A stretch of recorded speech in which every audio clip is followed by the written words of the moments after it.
I'm getting my stuff ready to head out for Texas for my RV, and I'm hoping the weather is going to cooperate. But let me tell you some of the things I'm going to do along the way to help with my finances in getting there and staying there for the rest of the winter.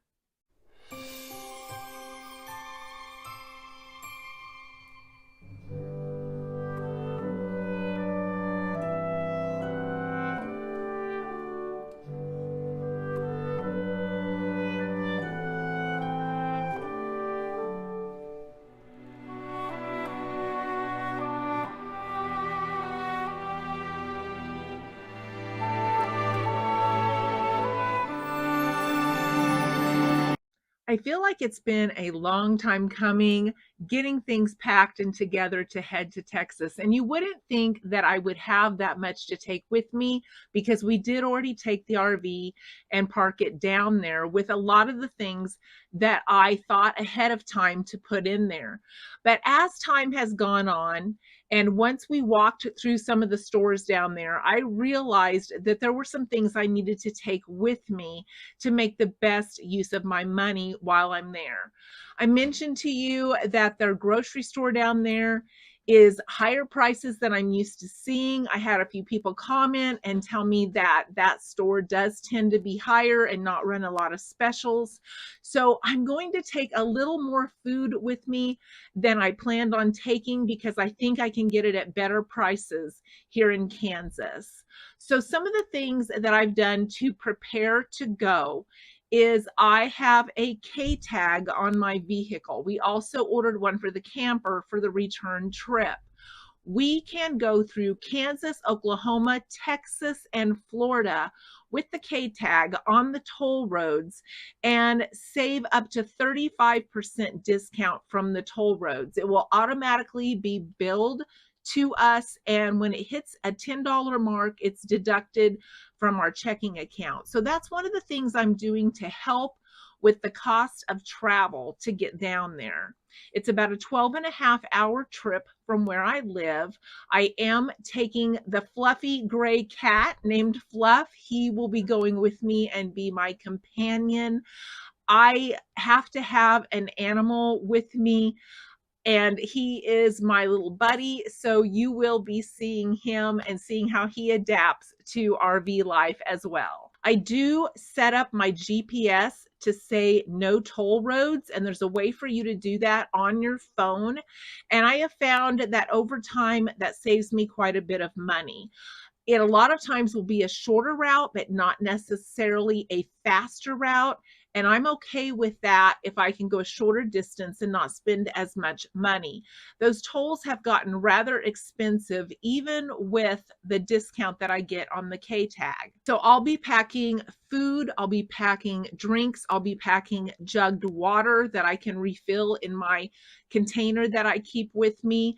I will avoid buying things at the convenience store because those things are usually higher priced, and I'm going to be taking my own snacks so that I'm not tempted to do that.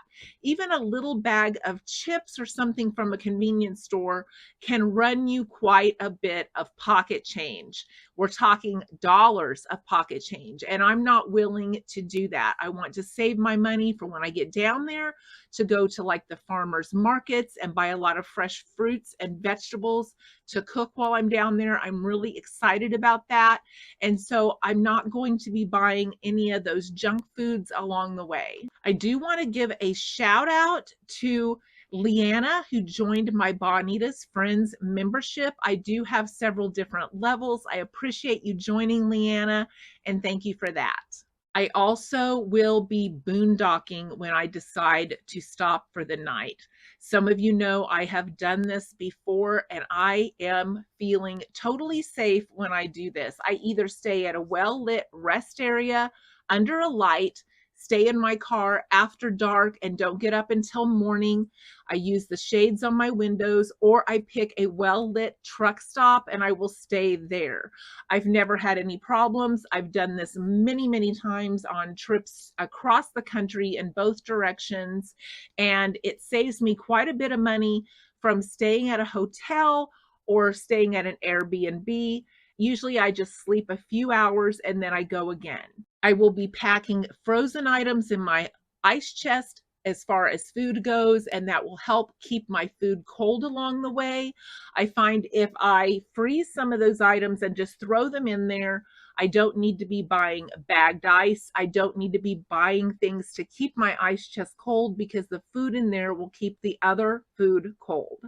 I also will be taking medicines, even over the counter, and vitamins. I don't want to be repurchasing basics that I already have enough of here at home. I was able to stock the camper with things that we already had at home as far as pots, pans, silverware, all of the basic utensils and cookware because I had extra. So that helped me declutter a little bit because those things will be staying in the camper and will always be there, and I won't have to repurchase anything for home or the RV. And of course, I will be taking my own alcohol gel, my own masks if needed, and my own reusable shopping bags. I do have Love's Travel Stop, the app, downloaded to my phone.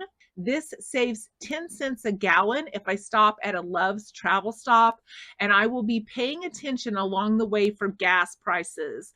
I have found in our other travels that as we go south towards Texas or Florida, the gas prices are a lot less than they are here in the Midwest.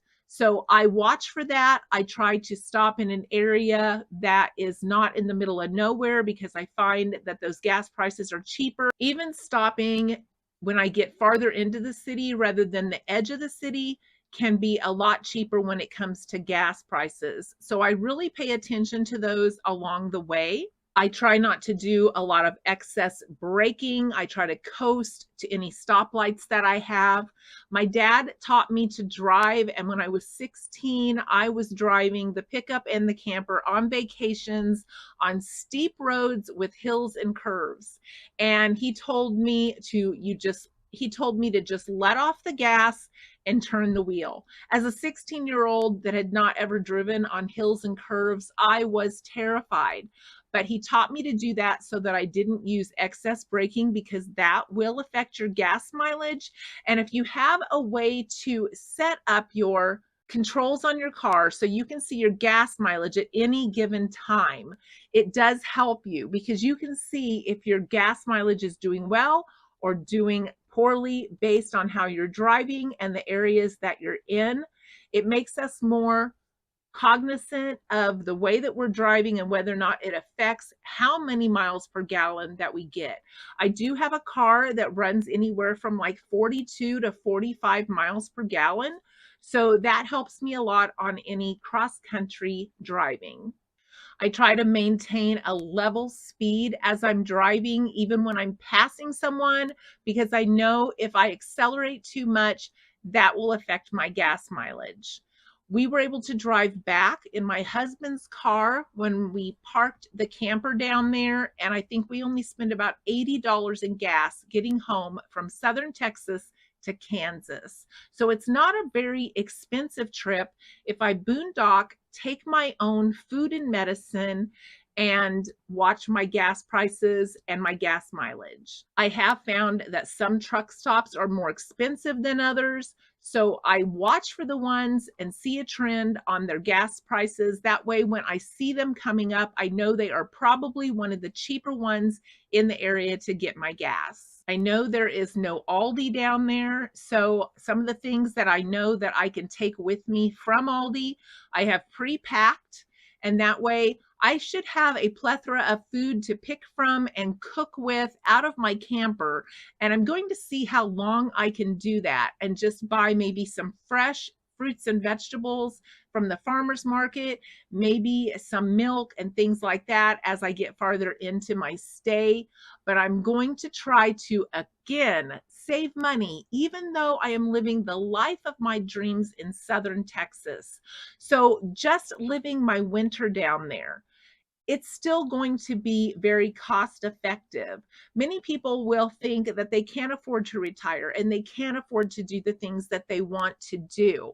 But if we plan carefully and we put all of these pieces in place and we watch our money and we watch our purchases and we watch prices to get the best deal, we can still do these fun things and work them into our life. And that's what I'm going to be doing over the next few months, and I'm going to take you with me. So I hope you will enjoy this frugal journey with me as I winter in southern Texas and get in a little R&R with you by my side.